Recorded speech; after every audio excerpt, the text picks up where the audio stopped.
right, welcome into Surviving Paradise, the podcast that takes a sometimes serious, oftentimes humorous look at the claim by Jehovah's Witnesses that they are living in a modern day spiritual paradise. I am your host, Stacy Bauman, former elder, ministerial servant, most importantly, a kid raised as one of Jehovah's Witnesses throughout the 1970s and 1980s. A guy that exited the organization, roughly 14 years ago. As I like to do, a little warning, we try to have some fun here, try to heal, try to laugh, try to cry, lots of sarcasm, humor, and more. Please note, it comes from a good place, and it is never meant to offend. In reality, we're hoping this helps someone, and in some small way might be remotely entertaining, or trigger some good memories, or at least fun memories. Just a quick note at the outset this week, and I don't know what the protocol is on this, as I am no polished expert, but I'm going to be on vacation for a couple weeks following this episode. But I will be back, and I hope you will be too. Going to take a little mental and physical break from it all, disappear into the woods, get by the ocean, do some fun stuff. But please note, Surviving Paradise and all that it is will continue upon my return, probably mid-August. Lots of travel coming up. But thank you, and I hope that you will return as well and allow me to take a couple weeks where I can unplug from this whole thing. Okay. This week, we are going to get uncomfortable quickly. Doesn't that sound inviting? The governing body of Jehovah's Witnesses wants your mind. I've stated it many, many times on this little show. I remember from my days of playing high school football that our football coach used to tell us, hit them in the head and the body will follow. And let me tell you, no truer words have been spoken. It's true. If you get somebody's head, everything else comes in tow. However, in a true high control religious group, aka Jehovah's Witnesses, they veil their ongoing assault on your personal thoughts with dishonest words of encouragement, weasel words, and a steady schedule of their messaging to be sure. And for anyone that has ever been a Jehovah's Witness, it's often painful, to look back in hindsight and realize exactly what was happening to you. And I want to consider an example that was pushed on me as a kid, but seems to have faded into the background for Jehovah's Witnesses today. And again, that's just my observation. I think that I could certainly be wrong, as I'm not taking part in a steady weekly schedule of their meetings nor reading all their publications anymore. Just might be my observation. But I want to talk about this mystical thing that we call our conscience. Because when you're talking about thinking and decisions, you simply can't leave out your conscience. And I'm sure that's a word that many, many Jehovah's Witnesses can relate to. Certainly for my generation, there was so much talk about it. So in my ongoing fascination with thinking, decisions, and more, it's time to talk about Jehovah's Witnesses and the claim, and that's exactly what it is, a claim, that they want you to develop a good conscience that you can rely on for any situation, challenge, or decision you need to make. Remember, the world is all bad all the time when you're one of Jehovah's people. So how are you supposed to navigate it all or make sound decisions? Enter a Bible-trained conscience, something most people are developing from birth, naturally, through experience, through life itself. But it takes a massive, massive detour if you're a Jehovah's Witness. I know most of you know what I speak of. I'll tell you, throughout my younger years, we heard about our conscience a lot. It was constantly brought up, or maybe that's just my memory of it. Watchtower articles referred to it as a compass, as a mirror, as a friend, as a judge. And those are just four I can access and remember right now. We were fed a steady diet of what it was, how to develop it. And of course, we were reminded that it was likely broken Because after all, you and I are all broken. We're all flawed. We're a hot mess express walking the earth. And how are we going to do it without a conscience? Ah, yes. The reminders came quickly from the organization that we should never trust ourselves anyway. Our minds, our hearts, again, just hot messes running loose on the planet. The baseline Jehovah's Witness work from that type of thinking. They're constantly being reminded that they're imperfect and they're prone to mistakes. And so even the conscience is likely broken and needs constant repair or guidance. And if it isn't, we are told we have to train it. Who can forget, if you're from my generation, and again, they might be doing this now, I don't know, but who can forget the endless convention parts and Watchtower articles comparing our conscience to a ship at sea, and that it was going to take a mighty Herculean effort to navigate it all without hitting the rocks? Remember that illustration? There's all sorts of goodies in the current library on that. You're the sailor, desperately wrestling your weak, flawed mind from dating an unbeliever or having a second glass of wine. Watch out for the rocks. Enter your conscience. But what is it, according to Jehovah's Witnesses? Let's take a look. The Watchtower Study Edition, simplified, love that, from June 2018 has this to say, quote, "Our conscience is an inner sense of right and wrong that can guide us in life. A person whose conscience is not well trained is like a ship with a broken compass. Winds and ocean currents can send that ship in the wrong direction. But a compass that works well will help the captain keep the ship on course. In a similar way, if we train our conscience correctly, it can guide us well." End quote. Excuse me. Nevertheless, we are told to train our conscience for making decisions. As a kid, I moved from the angel and devil on the opposite shoulders, whispering in my ear, to thinking my conscience was a lot like Yoda, living in my head telling me, do or do not, there is no try. It was this mystical thing that I was supposed to develop that some people just refer to as you get older as your gut, your intuition, the way you make decisions. But with that said, I never really knew if I could trust this thing called my conscience. And gee, I wonder who creates that doubt based on what I just read you. Everything from cheating on my math tests to telling my mom I was riding my bike around the corner, but was really going to see my fifth grade crush, all of that stuff, as a kid, ran through my conscience. As I got older, the conscience takes on heavier decisions, including things like, I only went out in door-to-door for 1 hour and 45 minutes, 30 of which were a coffee break, but should I round it up to 2 hours on my time slip? Will my conscience allow me to just count an extra 15 minutes?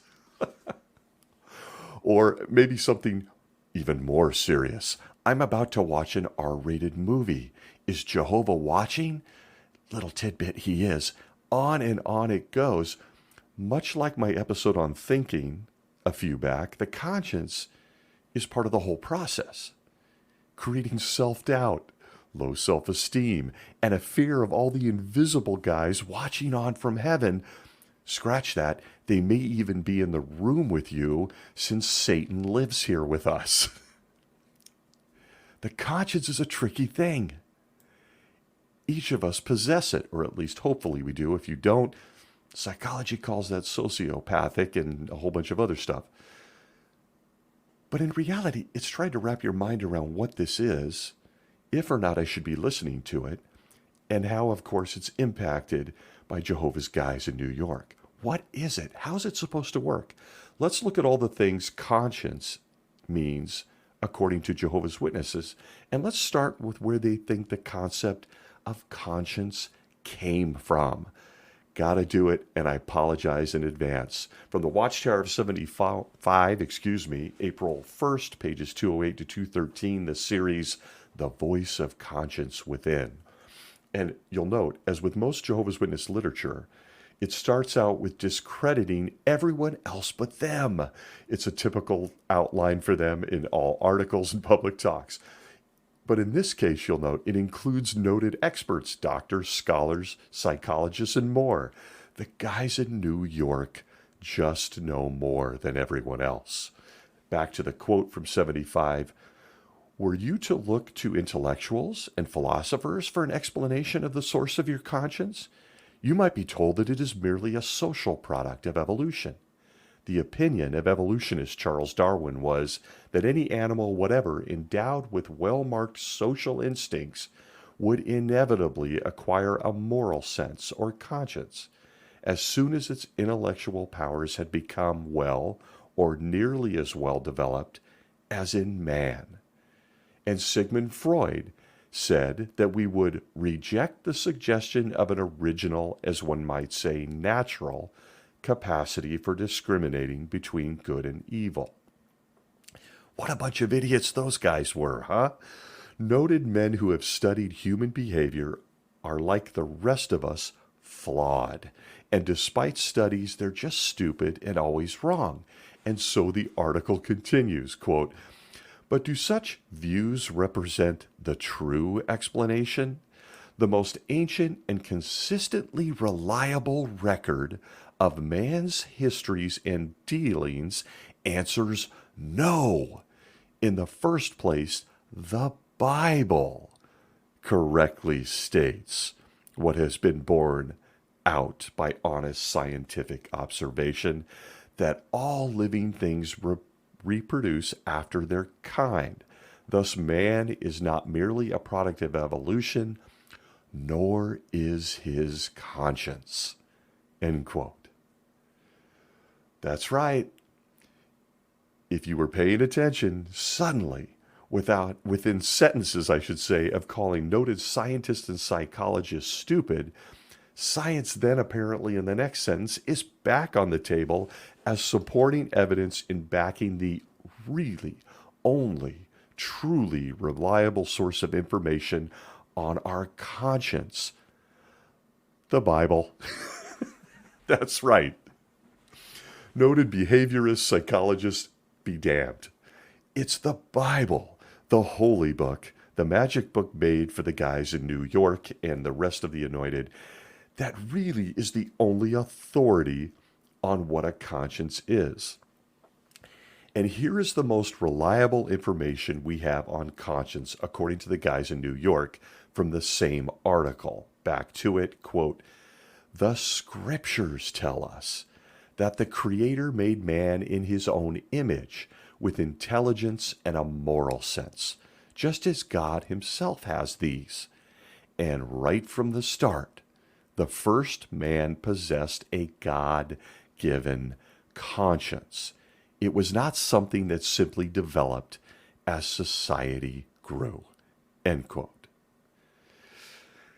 And from right at the outset, so many questions.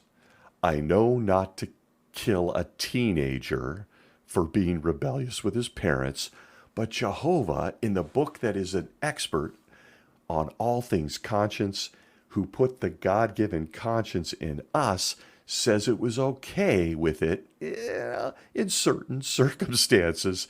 Take your kid out and stone them. But I got my conscience from him, according to the guys in New York. Okay, whatever. Here we go. I'm going to spare you another journey back into the Garden of Eden and Adam and Eve. Truthfully, I'm not really. I'm going to try to keep it brief. But the article continues to say proof is all found in that story. Adam had a conscience. He ate some fruit and felt guilty about it, decided to cover up his naked parts. And again, we are supposed to believe from that story that his conscience triggered him to feel guilty without ever considering the fact, for a thinking person, that maybe Adam was just scared shitless of the invisible guy that talks to him from the trees and in the sky, and what he was going to actually do to Adam for putting a fig leaf over his junk. Or maybe it was even more stressful for Adam and his conscience. The mere thought that this invisible guy, Jehovah, might take away his only companion on the face of the planet, erase her so he was alone again for simply giving him a piece of fruit. No, it couldn't have been those things, folks. Don't let your common sense kick in. And I say all of this because, again, in this matter of conscience, Adam was again perfect. He had a perfect conscience, as we are told, put there by God himself, the perfect creator. But somehow we have to wrap our head around the fact that it was apparently broken the day his gorgeous, naked wife approached him with a piece of fruit. So many holes on this subject. But a Jehovah's Witness in 2023 holds on to this story and explanation as to where they got their conscience as a fact. It's concrete. It is a fact. Let that sink in. So when considering what your conscience is, what it does, and how to develop it, you only need the Bible. That's right. The holy book that has survived through centuries, has been doctored so many times we can't keep track of it, has been through several translations. You get one thing in one Bible, another in another. Doesn't matter. The Bible and nothing else is the authority on how you and I should develop our conscience. If you're thinking what I'm thinking, you're not alone. Hey, Adam didn't even have a Bible, but he had a conscience. Wait, what? Forget science, forget common sense, forget learning by experience or the passage of time, forget reasoning ability or trust. They're apparently not necessary when you have an ancient book and 9 guys in upstate New York to lean on to explain it to you. So the next question is, how does this mysterious conscience work? From the Watchtower of 1997, August 1st, pages 4 through 6, How to Train Your Conscience, we get this, quote, "The conscience, therefore, can be a witness bearer. It can examine a course of conduct and either approve or condemn it. Much of our sense of right and wrong has been placed in us by our Creator. Still, our conscience can be molded and trained. How? By our taking in accurate knowledge from God's Word. Jehovah's Witnesses have helped millions around the world to take in knowledge of Jehovah God and Jesus Christ through their free home Bible study arrangement. Of course, even after a Christian gains a mature understanding of the Bible, he must continue to feed his mind on God's Word regularly if his conscience is to stay healthy." End quote. So there you have it. No matter where you may be on this earth, it's the Bible that will train your conscience to make good decisions. And only Jehovah's Witnesses can explain it to you. Without a Bible study with Jehovah's Witnesses, you're likely to live life with a broken conscience. Without underlining some paragraphs in their Bible study aids a couple nights a week, you're going to be that person that rips off candy from your local grocery store. But listen, my favorite part of all things conscience with Jehovah's Witnesses is when they dig into the Bible to use its stories, its characters and their stories to teach people how to develop a good conscience in 2023.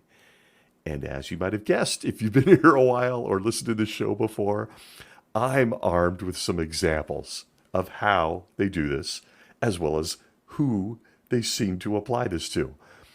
I'm going to call what follows next for a few minutes the ultimate cringe test. Tell me how many times you physically cringe, nod your head, put your head down, bang it against the table, whatever it might be. Please be safe, by the way. As I roll out examples from the only book and authority that is supposed to have us develop a great conscience one in line with the Creator himself. The cringe test. Here we go from the authority of the Bible. Let's just take a few examples. Numbers 15, 32 through 36, our first entry in the cringe test, and an opportunity to develop our conscience. Look, if you have a bad conscience, this is the episode for you, okay? Here's what we can learn from the book in Numbers 15. Quote, while the Israelites were in the wilderness, they found a man collecting pieces of wood on the Sabbath day. Those who found him collecting wood brought him up to Moses and Aaron and the whole assembly.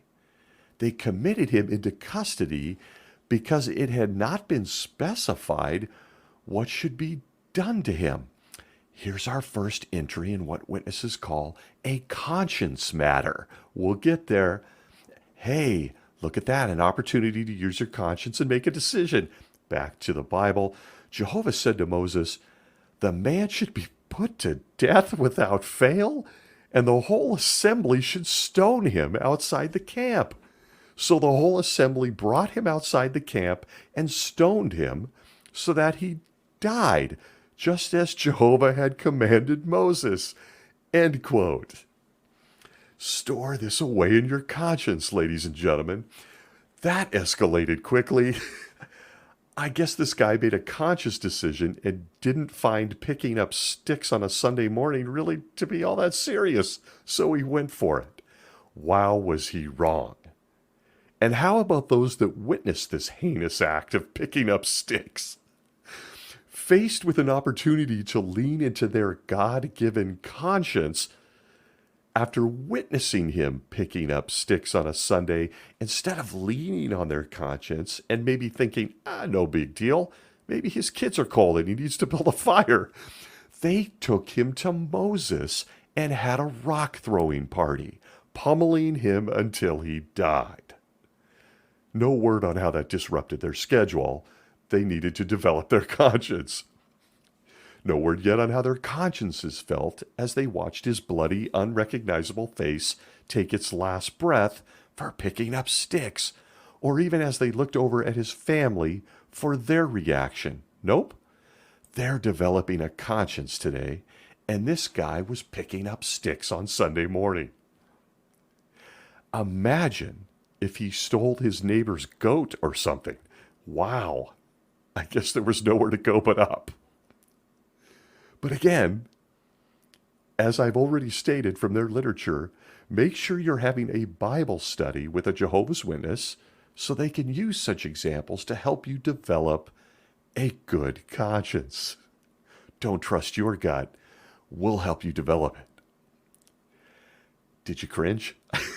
But how about another one?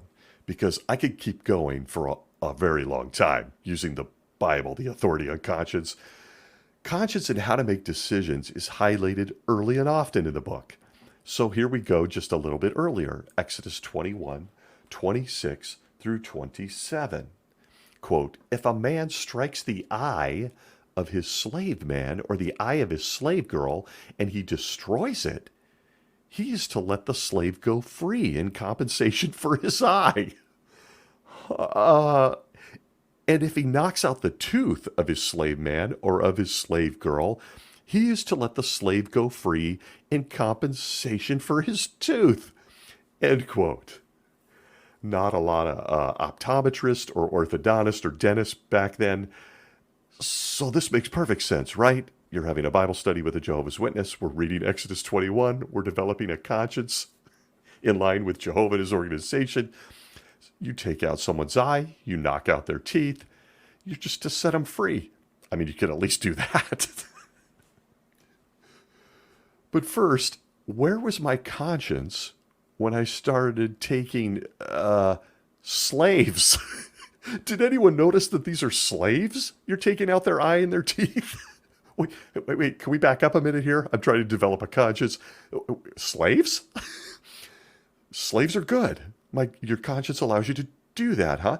Second, apparently knocking out someone's eye or teeth is actually an option, but no word on whether my conscience should kick in and maybe keep me from hitting someone at all. Just a quick word on what happens if I ignore my conscience, I guess. That's the point here. You throw a great right hook, the eye is gone, your teeth are gone. Can I compensate you by buying you a cup of coffee and a scone on our coffee break? How to develop a good conscience, according to Jehovah's Witnesses. Oh, and by the way, I want to thank you. This whole experience has really helped me develop a good conscience because I kind of feel bad about taking out your eye and about your new smile.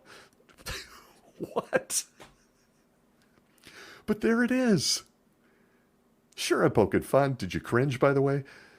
But this is what Jehovah's Witnesses are told they should be accessing to develop a good conscience.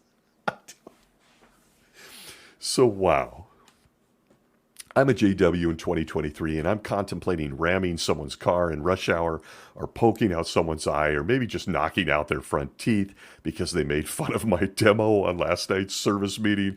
What can I glean from this story in developing my conscience, dear Holy Bible? You can easily see where thinking, reasoning, common sense, gut, intuition, it doesn't matter in Jehovah's Witnesses. They're being told that they should develop their conscience according to this book. But heck, maybe just one more example. Here comes the cringe. The claim has been made that you're not going to develop a good conscience unless you read the Bible and study it with a Jehovah's Witness. And they have one Bible story they love to point to when considering all things conscience. And you're going to remember it if you're a Bible reader or a J-Dub or a former J-Dub. You know the story. Joseph and Potiphar's wife. Ah, yes, the famous Joseph. He lived more before his 30th birthday than most of us could even dream of. In Genesis 37, it tells us Joseph was 17 when he had those first two dreams. You remember he pissed off his brothers and got tossed into a pit. Joseph was sold into slavery. He lands in Egypt. He lands at Potiphar, the jailer's house, but is himself later jailed, according to Genesis 39, because Potiphar's wife wants to have sex with him, but Joseph won't give in. If you think this is the theme of a common porn movie, just please dismiss that. And so begins a long line of suppositions, guesses, made-up stories, and applications on how to develop a good conscience. That's right, Joseph, a jailer, his wife, some would say a MILF, whatever you want to say, and how to develop a good conscience. The Watchtower of April 1st, 1975, pages 208 to 213, The Voice of Conscience Within, gives us this, quote, "Note the historical account of what occurred with Joseph over 2,000 years after Adam's sin. Joseph was a slave in the household of the Egyptian court official Potiphar. Tempted perhaps by Joseph's masculine beauty, Potiphar's wife tried to seduce Joseph. Since he was but a slave, he easily could have felt obliged to obey her, possibly with the hope of bettering his position. Yet Joseph flatly rejected her immoral advances, saying, 'How can I commit this great badness and actually sin against God?' What moved Joseph to view adultery as a sin against God?" End quote. New quote, "He did not respond that way because of a written word of God forbidden adultery, such as only later appeared in the Ten Commandments. And here was Joseph in Egypt, far from any family pressure or patriarchal rules. I might add, he didn't have a Bible. Clearly, Clearly, Joseph's conscience was involved. It is? Adultery violated his moral sense. He likely could feel that it was wrong to take what did not belong to him, another man's wife." End quote. I have to tell you, I'm impressed with the fact that they said he could feel it. His gut, his intuition. Oh my, what a concept. I thought you ripped the psychologist for even suggesting that. But there it is. Joseph and the story of Potiphar's wife. And you see, full disclosure, I've always had a few questions about this account, and here they come, including the fact if it is really a good example of developing a good conscience at all. Are you up to a few thoughts? I hope so. And again, tell me if you cringe at any of this. Also tell me if I'm a nut job and the only one who's ever thought about these things. First, dude is 17 years old. Joseph is 17 when Potiphar's wife decides she wants him. At least the Bible is consistent with the whole messing with kids thing. Gotta get serious for a minute, and I won't go there. Should I take that into account with my conscience, though? Desire and desiring a teenager? I think we call this something different now, right? I think there's a story in there.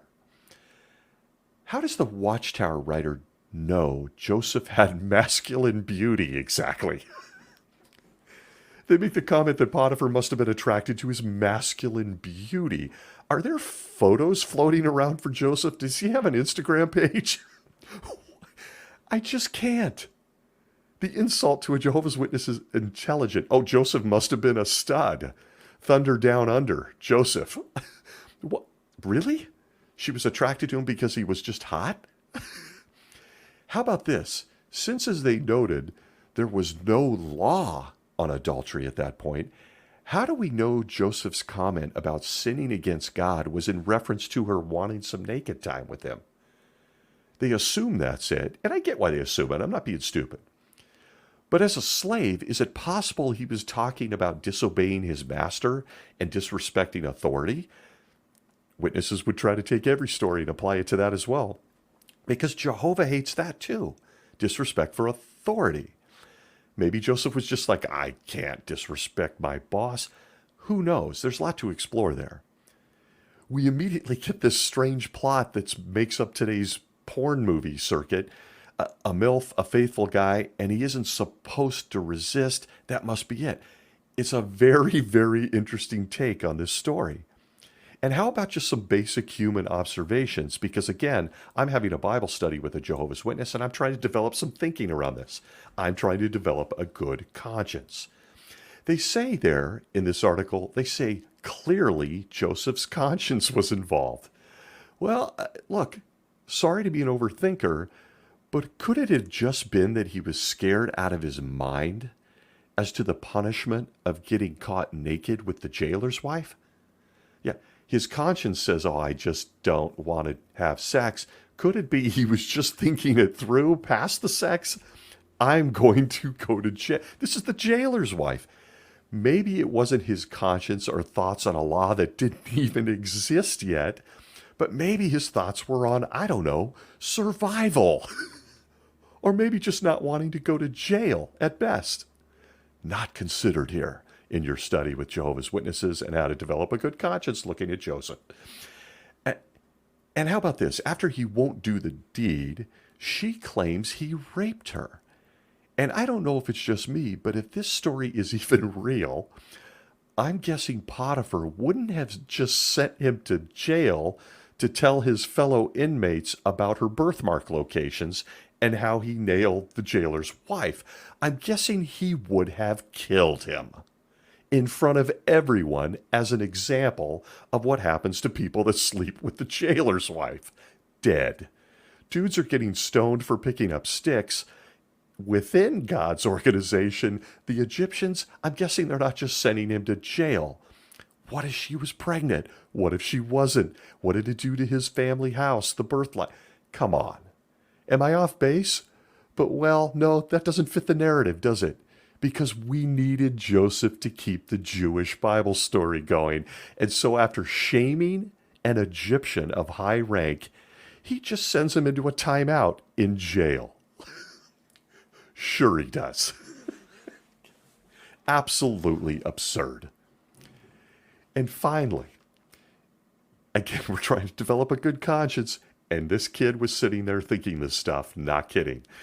Is there any chance, and I mean any chance, that he was able to resist losing his V card to Potiphar's wife because, well, how do I say this delicately? I'm showing you my inside my head, I guess. How do I say this delicately? Is there any chance he resisted her because, I don't know, she was really ugly and he just wasn't feeling it?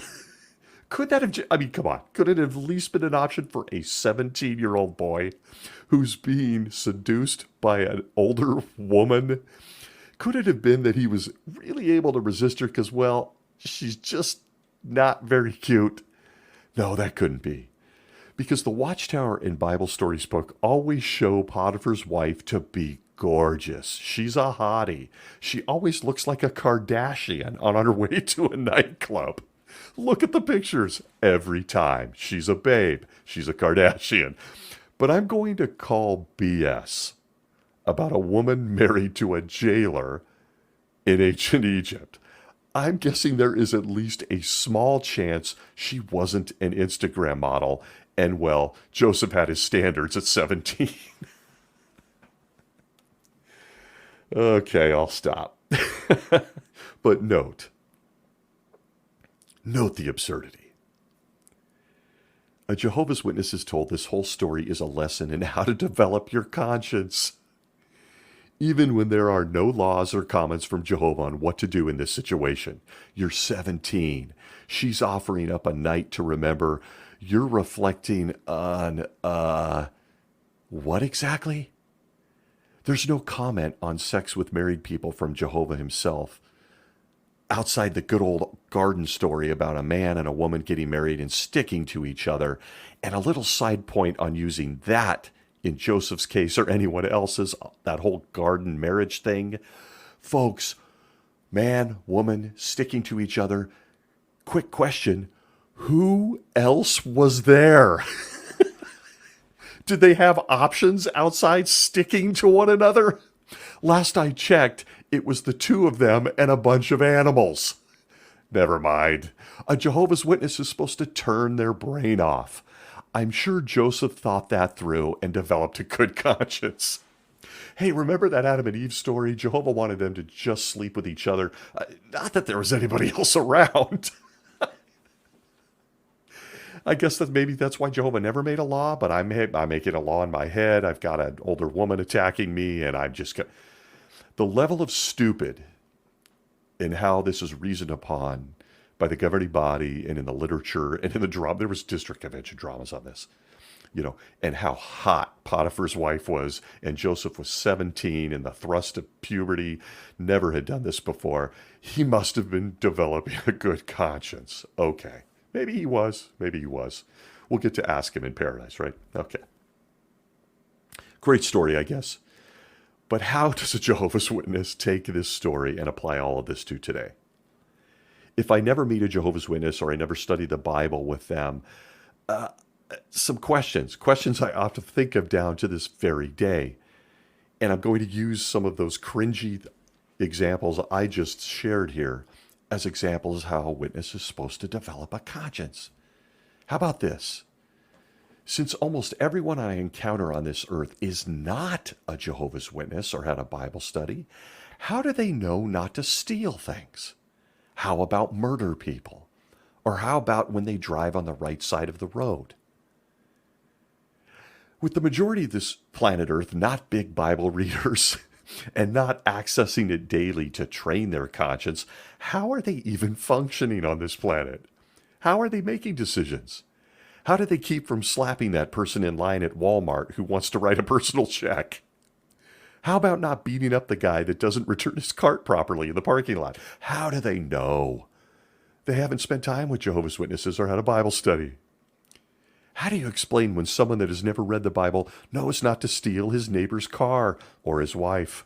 How do they know that? But aside from many more stories or examples that I could dive into, you would probably kill me. You heard it here for yourself. It's by reading these stories like this and the literature of the faithful slave that will help you and I develop our conscience. And don't you feel smarter and better equipped to make decisions now? Joseph, Potiphar's wife, a guy picking up sticks. I feel my good conscience coming together.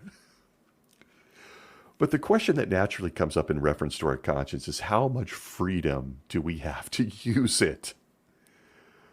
When the Bible itself is silent on a matter, any matter we may be facing as a person, Much like Joseph without a Bible or even a clue, am I free to make a decision that is in my best interest without having a tortured conscience?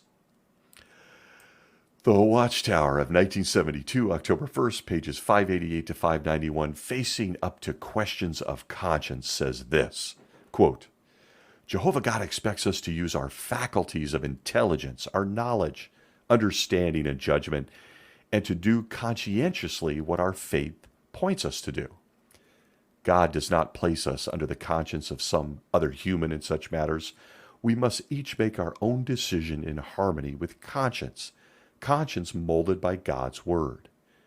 We must also take the consequences of our own decisions, not expect someone else to make the decision and bear that responsibility for us.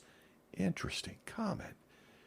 Quote, should you write to the society for a ruling on this matter? Where a personal decision based on your conscience is required, the decision is yours to make. Act so as to have a clean conscience before God. End quote. Okay. This sounds somewhat reasonable, right? If only it were true. I've already stated in past episodes that your conscience is much like any other function of thinking or decision making once you are a Jehovah's Witness. You don't really need it, nor do you really get to use it. They like to talk about it and make cool illustrations and entire symposiums at the conventions about conscience. But look, you don't really need it. And don't let a Jehovah's Witness tell you otherwise.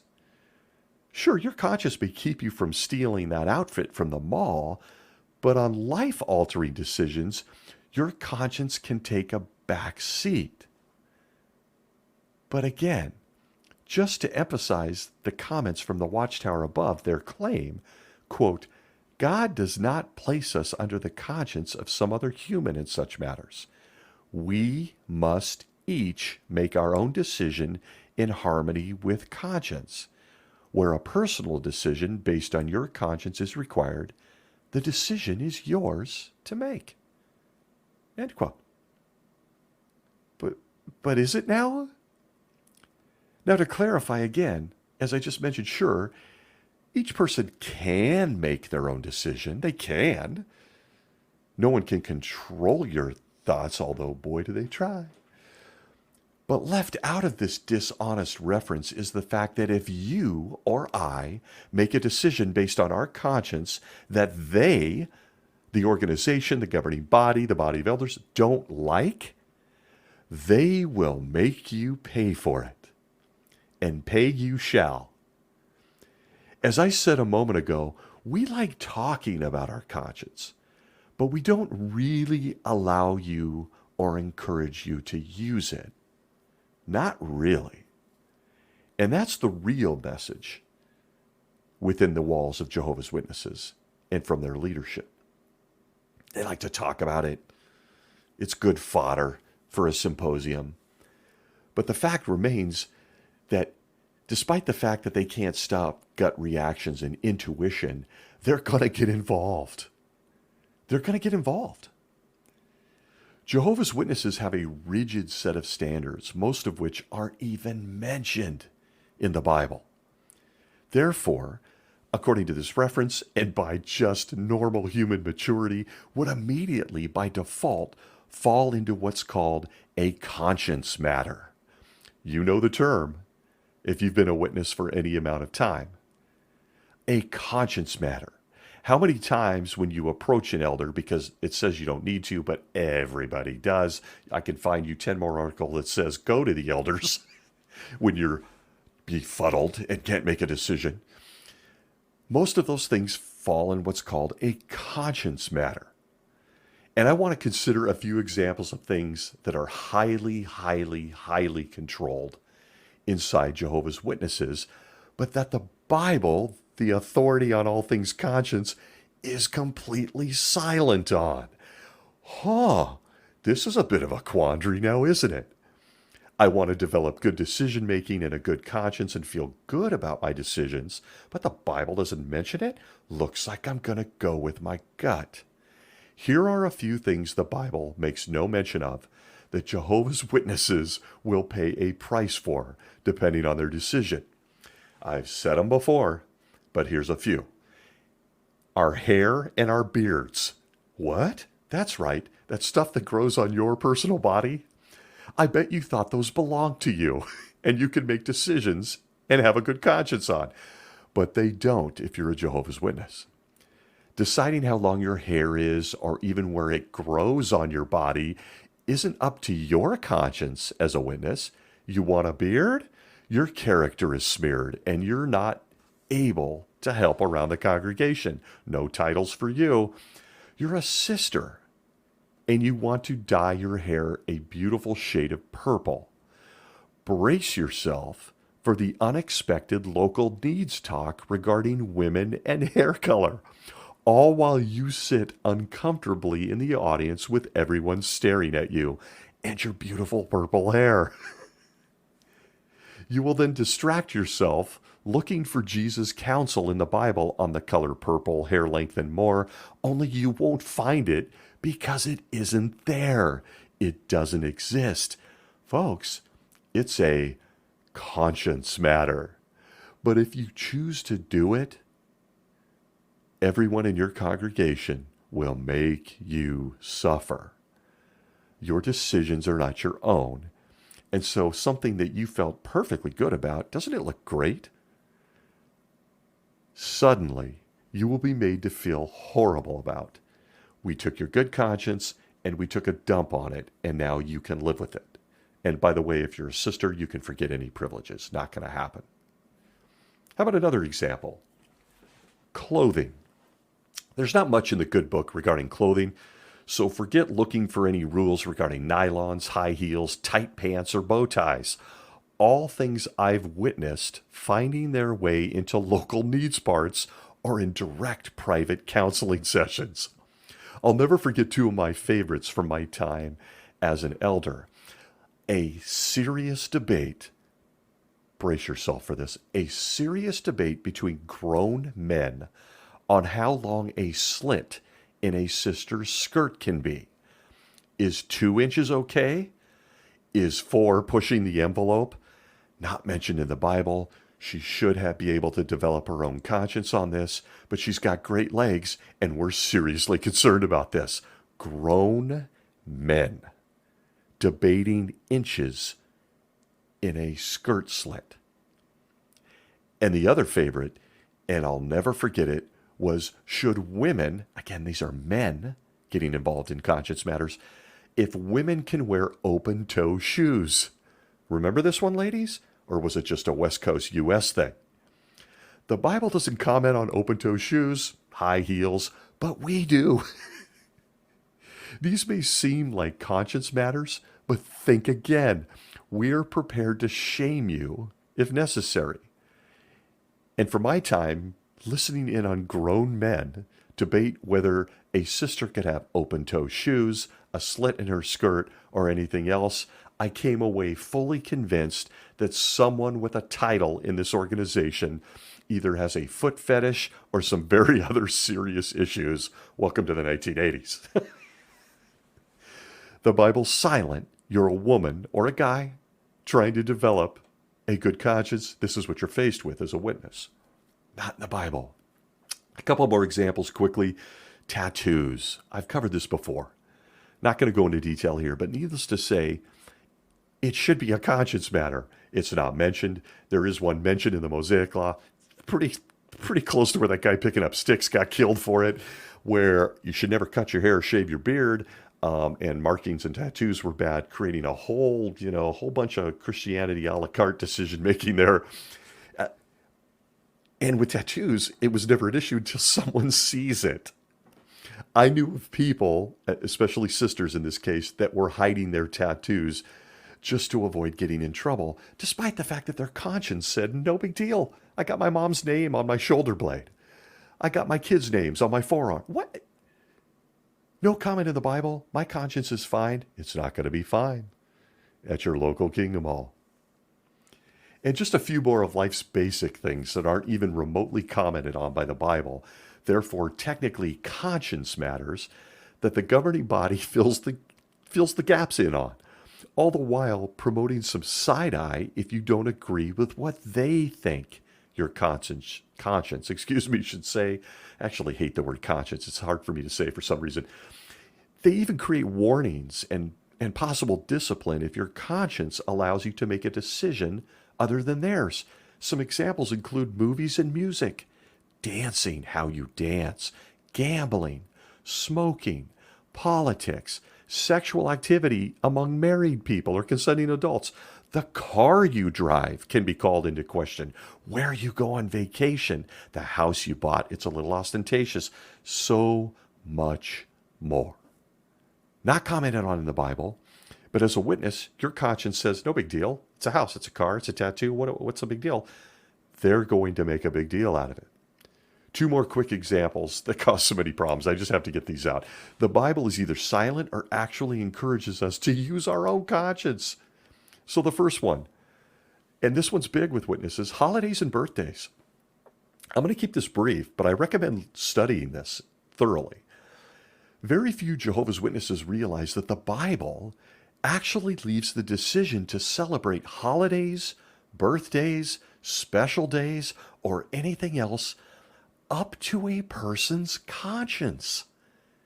It's right there in print in the Bible. And this might be the calling card that everyone in the world recognizes Jehovah's Witness for. They don't celebrate birthdays or holidays. They can't. It's a rule. Folks, it's not a rule. It's a conscience matter. And it's in the Bible. And there's a reason this Bible book has never been studied thoroughly by this organization, because it kicks them in the teeth. Romans chapter 14, verses 5 and 6, I'm using the New Revised Standard because I looked at the New World Translation verse and they've highly doctored it. But Romans 14, 5 and 6 says this, quote, some judge one day to be better than another, while others judge all days to be alike. Let all be fully convinced in their own minds. What? Make your own decision? It's your conscience? Back to the verse, those who observe the day observe it in honor of the Lord. Also, those who eat in honor of the Lord, since they give thanks to God, while those who abstain in honor of the Lord and give thanks to God. End quote. Wait a minute here. Hold tight. If you're a witness hearing this and you've never realized this, I can't encourage you looking at Romans 14 enough.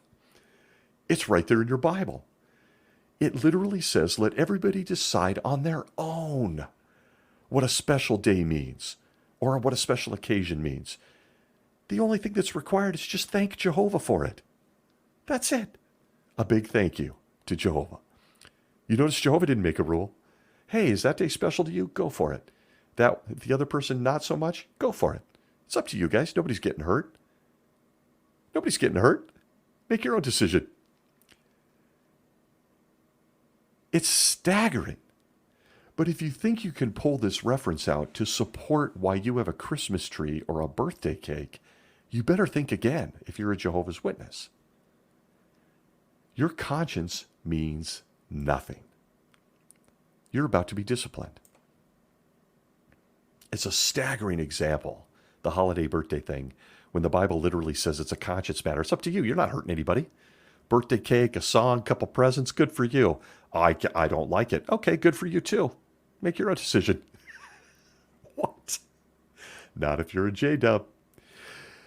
I want to go into a second example just briefly, and that is college, higher education. For those of us that are still bitter about that, depending on your age and generation, this is just a massive example. And oddly, Jesus nor anyone else mentions higher education or joining a frat house anywhere in the Bible. It's not there. I, for one, gave up college. I tanked it. I was a good student, but gave it all up and became a young ministerial servant, married after my 20th birthday, the day after. And it was on. I gave it all up.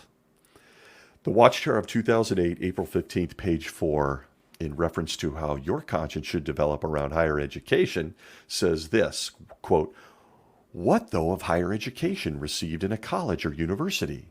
This is widely viewed as vital to success. Yet many who pursue such education end up with their minds filled with harmful propaganda. Such education wastes valuable youthful years that could best be used in Jehovah's service. Read Handing Out Watchtowers.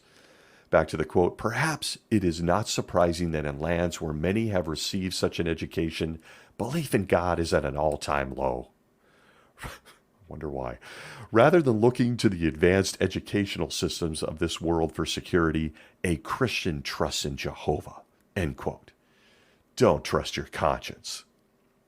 You should be able to trust in your own conscience when considering higher education or faced with a curriculum that says, well, God doesn't exist. Well, I think he does. Okay, no one got hurt. It's your conscience. Nope.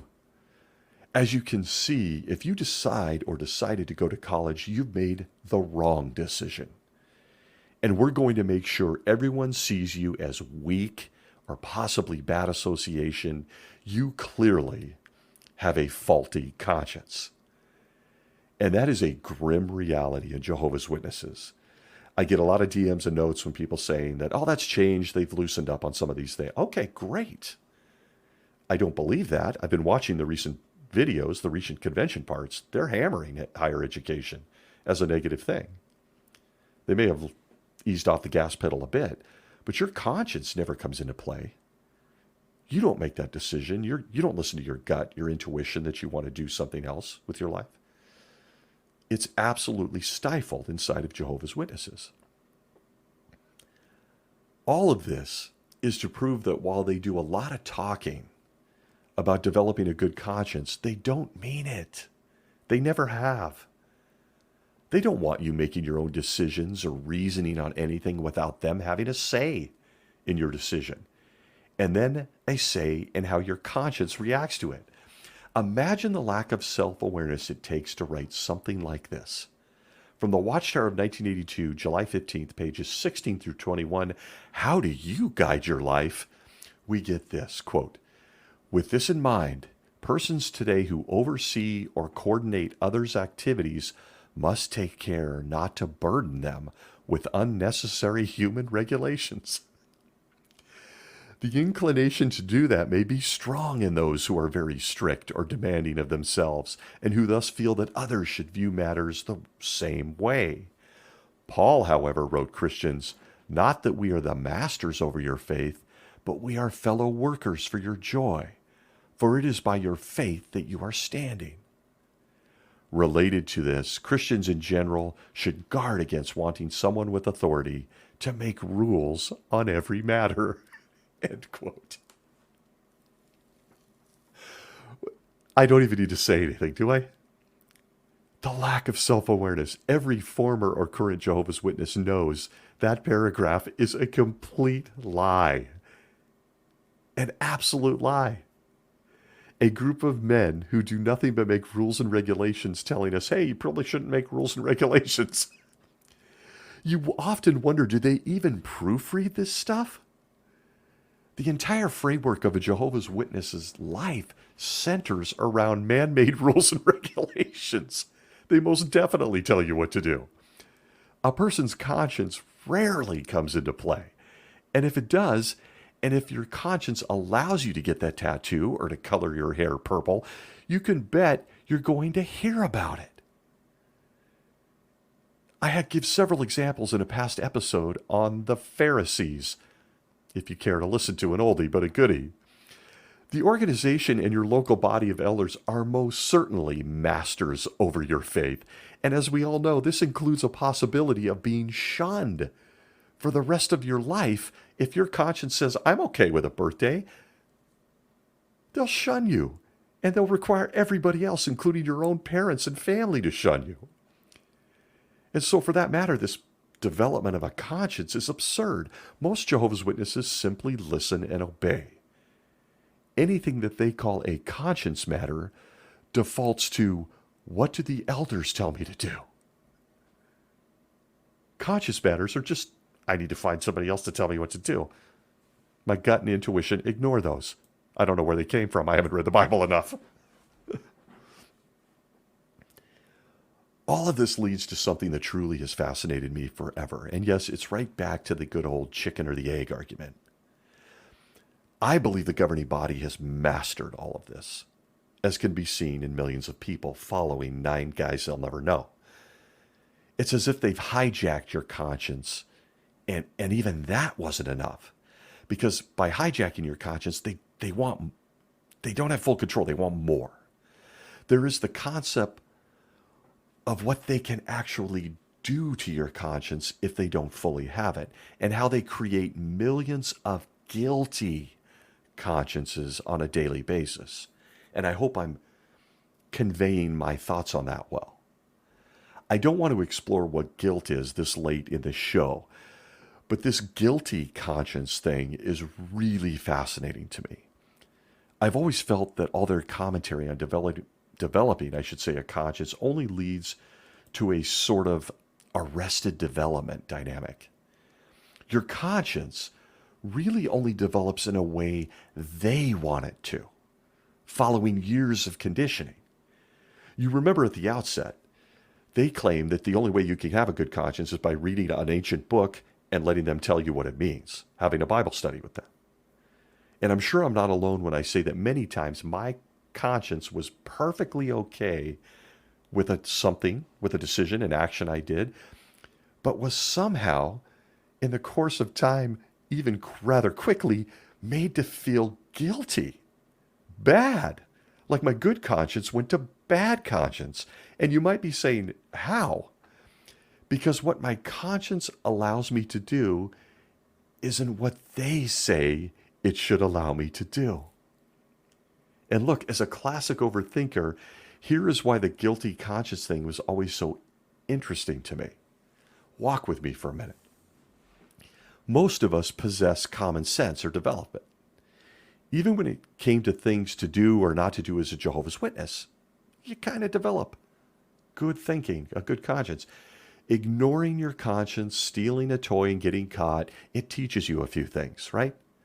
My mother made me walk up to a store manager once and return the toy I stole. Lesson learned. But so many other decisions in life are gray. Conscience matters, and you have to make a judgment call. I've made many, and most of the time my conscience felt just fine, pretty damn good. Until, whether directly or in a talk at the Kingdom Hall or in private counsel, the organization, an elder, or someone other than myself took a look at what I thought was fine and said I should feel bad about it, creating nothing but a lack of trust in myself and my conscience. If my decision, my likes, my desires didn't match theirs, I jump into a mental and emotional whirlpool where I then develop a guilty conscience because I didn't have a guilty conscience to begin with, but now I feel guilty that I didn't have a guilty conscience. I should feel guilty about something I felt fine about. Have you ever experienced this? It's a real good time created by the governing body of Jehovah's Witnesses. I should feel bad, but I don't. So now I feel bad that I don't feel bad. It's a rare superpower developed by Jehovah's Witnesses. I felt just fine watching Gladiator with Russell Crowe in the privacy of my own home as an elder, but the next meeting features a talk on R-rated movies and how an elder's qualifications could be called into question for watching an R-rated movie. Uh-oh. I felt just fine. I love that movie, but now my conscience is telling me I'm a bad guy. It truly makes a person realize, a Jehovah's Witness person that is, that even their own conscience, the invisible voice inside our own head, is under constant molding and assault from 9 jackasses in upstate New York. They want it all. I felt fine about it. Now I don't. I should feel bad that I felt fine about it, and I really feel bad about what I did. Who do I confess to? This absolute tornado of emotions and thinking, when it all should have been just fine based on you making your own decisions with your own conscience. So much to unpack on this subject as I thematically look at all things thoughts, thought control, conscience, desire, motive. It's incredible when you start to unpack it. And so, in conclusion, let me ask anyone who may be listening to this mentally diseased apostate show, podcast, how is your conscience feeling right now? Most of us feel great. But I'm going to venture a guess that there may be some that are feeling uncomfortable or guilty. All of us who have been associated with this organization know the feeling. But ask yourself why. Are you not mature enough, intelligent enough, experienced enough to filter out anything you've been exposed to and dismiss anything that doesn't make sense to you personally or that you disagree with? Are you not capable of that? I'm here to tell you, you are. I promise. Are you not able to make decisions that work out best for you? Is anything that has been said here in this last hour or so untrue? Is it a lie? What feels right to you? Do you trust yourself? Do you trust strangers? The voice in your head is smarter than you think. Give it a listen. Give it a listen. I want to thank everyone for being here. As stated, I'm going to be on a little bit of a vacation for a couple of weeks. I hope you will return when I return here in a couple of weeks. Just going to get away for a while. I hope to see you all very soon, just a couple weeks away. Until then, wherever you may be well.